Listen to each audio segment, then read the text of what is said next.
a lot of the people have concerns regarding the alcohol that is applied on the body and on the clothes. It's not pure alcohol. It is perfume mixed with alcohol. So they say, can we pray? Is it najis? Where does the root of the problem come from? First of all, scholars differed long ago, and it's there in their books, whether intoxicants, and generally speaking, they refer to it as wine, whether wine is physically impure or it's only spiritually impure. Now, they have different opinions. Some say it is physically impure. So if I have a drop of wine on my clothes, then I cannot pray because my clothes is considered and rendered as najis, impure. So they considered wine as an impurity. And they have a lot of evidences to back them up. But these evidences are not clear. They're a bit ambiguous and can have double meaning.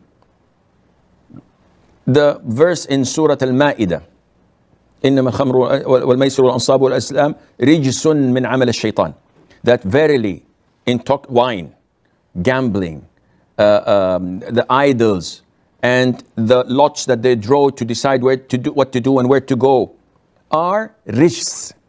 So rijs, one of its meaning is an impurity, something that is filthy.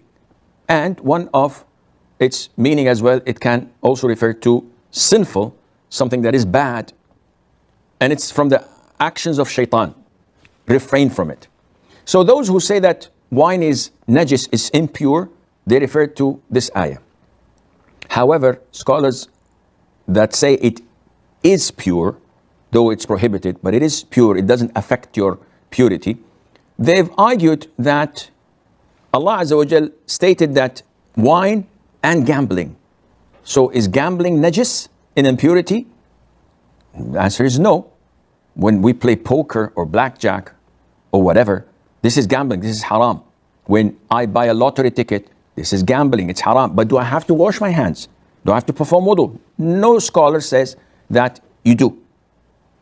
Therefore, they say that it's a clear indication that it is not physically impure. Now, putting this aside, when we come to alcohol, alcohol is not wine.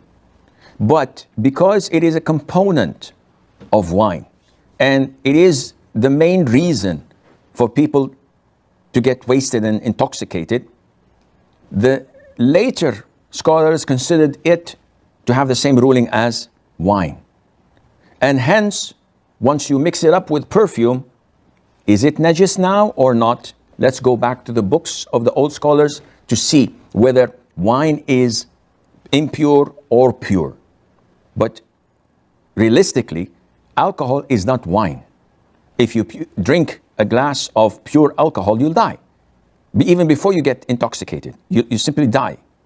So coming to the other side, when the scholars stated that it is pure, they have backed their opinion with a number of different evidences. One of them, the hadith of Anas, may Allah be pleased with him, and that is when the final ayah was revealed in prohibiting wine totally, because we know that there were 3 stages for wine prohibition.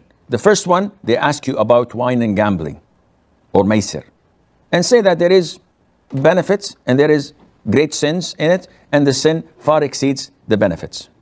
So this is prohibition number 1. It's not prohibited, but you should not do it.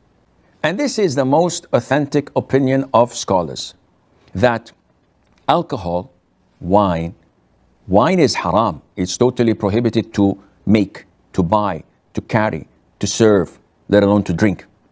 Now, wine and alcohol are not impure. They are pure in the sense that if you have a drop, if you touch it, you don't have to perform wudu or to wash yourself or to wash your hands. Having said that, it is totally permissible to wear and to put on perfume that is alcohol based, and to pray in it without any problem, whether you're a man or a woman.